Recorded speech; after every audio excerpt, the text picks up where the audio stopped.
Right, where do I start?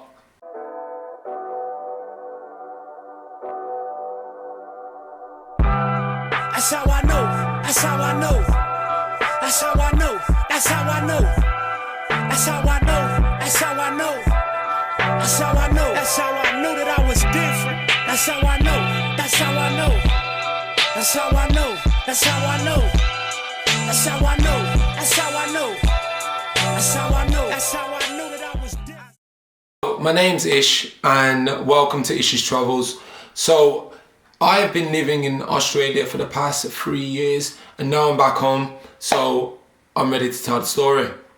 So in 2022 I just turned 25 and at that age I was just like, what am I really doing with my life right now? At that moment in time I was a teacher, I was playing football at a good level and life was well good, I ain't gonna lie, but in the same breath there still was something. I just felt like I needed to do something else. So I just thought, you know what, yeah, I've just finished this early career teacher qualification, so that allows me to teach anywhere in the world.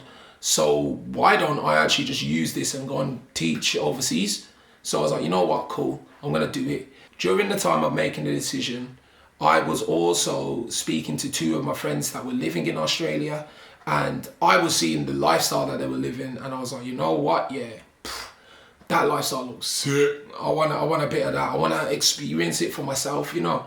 So then they actually just said to me, Ish, if you don't like it, go home or go somewhere else. As soon as they said that, I was like, you know what, yeah, boom, I'm gonna go. So the next day, I literally bought my visa and my visa got approved. I was gassed.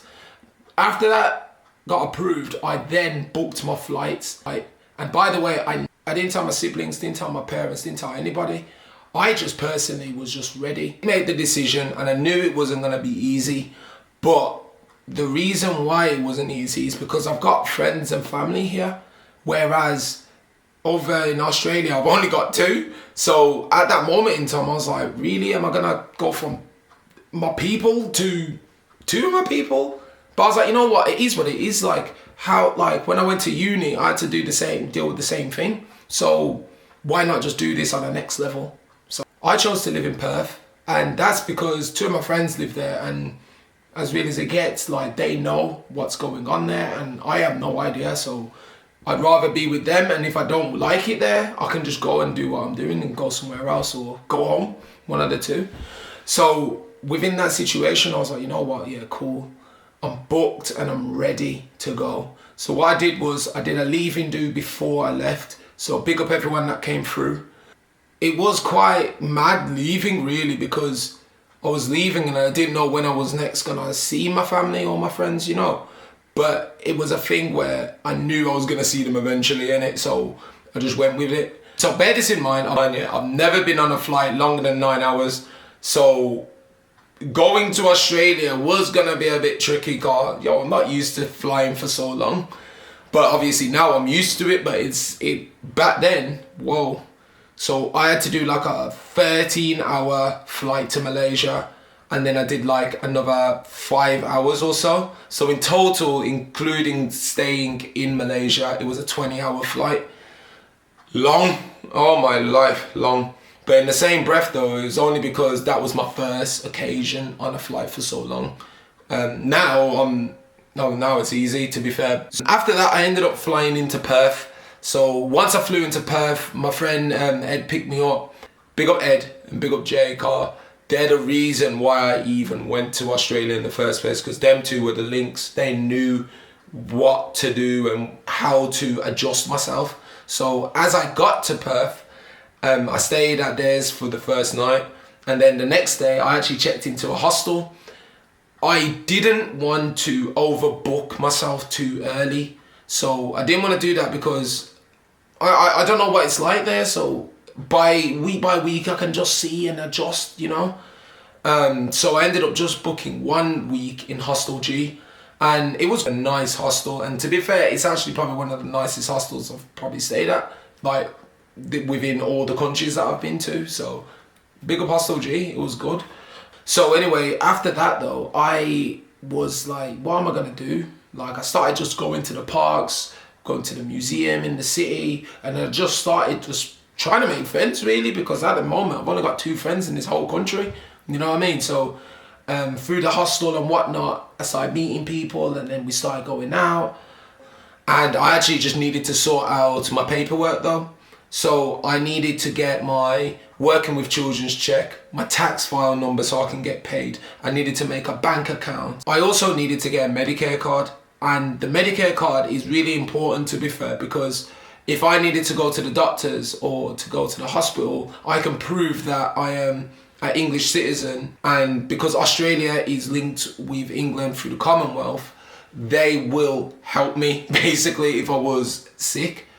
But in the same breath though, you still gotta pay, you know what I'm saying? So while I was finding my feet in Perth, I knew I needed to get a job eventually. So my friend mentioned that his company is hiring. So I was like, right, I'm on it. It was a breakfast club, it was an after school club, and they do holiday programs. So because I previously did that in like my first ever job, I was like, yeah, I'm on it, like I can do this. So I did that, and I'm so glad that I did, because I did it in the best place possible. And the place I was doing it was a school, and I ended up working at this school for years. So I ended up going to the head teacher's office one day when I was at work, and I just wanted to introduce myself and just say like, hi, I'm Ish, and I'm a teacher by the way, so give me a chance. He asked me for my registration, meaning needed my qualifications in England to be approved in Australia. And I said, no, not yet. I'm waiting for the ATSL. And he goes, why are you waiting for that one? I was like, because that's what I'm supposed to get. He goes, nah, man, you're not supposed to get that. You're supposed to get the TRBWA, and you need to do non-registered teacher, because my teaching's not registered in Australia because I got my teaching from England. So I was like, rah, I just spent that money, you know. It was just like, yeah, it is what it is, but you need that because I can't hire you with that other one. And I had to wait a couple of weeks for it. During that time, I was living with a couple, and they found me on flatshare.com. So I just put up a profile about myself, basically just stating what I would pay, what kind of person I am. People that are trying to find people to live in their house, they will look on Flatshare, for example, and then they would message. So I received a message from this couple. I went and checked out the house, it was nice, and then they seemed cool as well, so I moved in. And it was an interesting time, to be fair, because I've never lived with random people, especially a couple, before. The only time I've done that was in my first year at uni, but they turned into my friends real quick, so big up yous lot. Although I had my own room and stuff, like in this house, it wasn't enough for me because I felt like I'm just invading these lot space. I can't be free really. It's not my place, you know. And plus it was only the room and the bathroom and the kitchen I can obviously use. So I ended up just kind of staying in my room quite often, to be fair.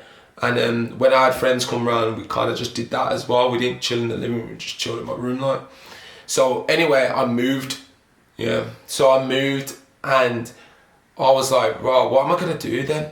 Because as real as it gets, I'm now having to go back to a hostel. So I went back to the hostel. During that time, another friend that I've made was just like, you know what? Do you wanna live together? And to be fair, it's my friend of a friend in it. So I was like, you know what? Yeah, why not? Yeah, you're cool with my brethren. We can do this. So I ended up doing that. And because I did that, it was cool as well. Like, my man's cool, big up Tom, man. So me and Tom were trying to find this new place to live. We went to different house viewings, and then we eventually found one that we're like, yo, we need to get this one.